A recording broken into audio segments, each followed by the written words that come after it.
में prevention of insults to national honour amendment bill 2026 का reference है। क्या ये अमेंडमेंट 15 अगस्त 2026 को लीगली इन्फोर्स हो चुका था? जी सर, इन्फोर्स हो चुका था, इसको प्रेसिडेंट का एसेंट मिल चुका था और अब ये इन्फोर्सेबल है और वंदे मातरम को अब वही शक्ति है जो हमारे नेशनल एंथम को है। तो अब ये कानून उनके ऊपर भी एप्लीकेबल है और हर पर्सन के ऊपर एप्लीकेबल है। जैसे कानून के अंदर भी कहा गया है, any person who intentionally prevents the singing of national anthem or national song or causes disturbance to any assembly engaged in such singing shall be punishable with imprisonment which may extend to 3 years or fine or both। तो ये any person sir, वो सोनिया गांधी जी के लिए भी applicable है, सामान्य व्यक्ति के लिए भी एप्लीकेबल है और हर भारतीय के लिए एप्लीकेबल है। और इसके अंदर एप्लीकेबिलिटी की बात भी बाद में आती है। पहले बात आती है कि आपके अंदर एक सम्मान होना चाहिए। आप एक बहुत बड़े पद पर हैं, आप एक बहुत बड़ी पार्टी की बहुत बड़ी नेता हैं। आपका हर एक एक्शन कितने हजारों करोड़ों लोगों के ऊपर इम्पैक्ट डालता है। अगर आप वंदे मातरम का खुलेआम ऐसे विरोध करेंगे, ऐसे जेस्चर करेंगी, जिसको रोकने का प्रयास करेंगी, तो वो तो सर देश सहन नहीं कर पाएगा।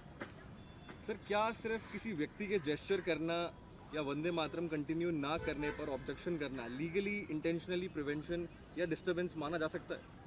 सर बिल्कुल, अगर एक गैदरिंग के अंदर जहां पर वो स्टेज हेड कर रही हैं, वहां पे वो स्टेज पर हैं, वहां पे वंदे मातरम का गान हो रहा है, हमारे वो भी इंडिपेंडेंस डे पर, वहां पर उस समय पर अगर बीच वंदे मातरम में वो जेस्चर करके रोकने का प्रयास करती हैं तो बिल्कुल वो डिस्टर्बेंस के अंदर काउंट होगा और मान्य होगा। सर, एक सवाल और है कि इस कंप्लेंट में सबसे बड़ा लीगल क्वेश्चन क्या है? ऑफेंस का होना, इंटेंशन प्रूव करना या रिलेवेंट लॉ का इंसिडेंट डेट पर फोर्स में होना? सर, ये बोल सकते हैं कि इन तीनों की कहीं ना कहीं एप्लीकेबिलिटी वापस हमें मिलती है, क्योंकि मैंने आपको जैसे बोला कि ये सिर्फ एक कानून का खंडन नहीं है, ये उस राष्ट्रगीत का खंडन है जो हर भारतीय के हृदय में बसता है। ये एक जय घोष का खंडन है जो हर एक राष्ट्रीय के दिल से निकलता है।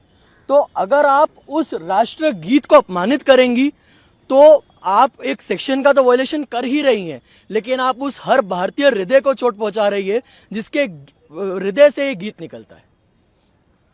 सर, एक आखिरी सवाल जी, अगर 15 अगस्त 2026 को नेशनल सॉन्ग जी लीगली प्रोटेक्शन देने वाला अमेंडमेंट फोर्स में ही नहीं था, तो फिर सोनिया गांधी और राहुल गांधी के खिलाफ एफआईआर एग्जैक्टली किस एग्जिस्टिंग लॉ और किस सेक्शन के अंडर सस्टेन करेगी?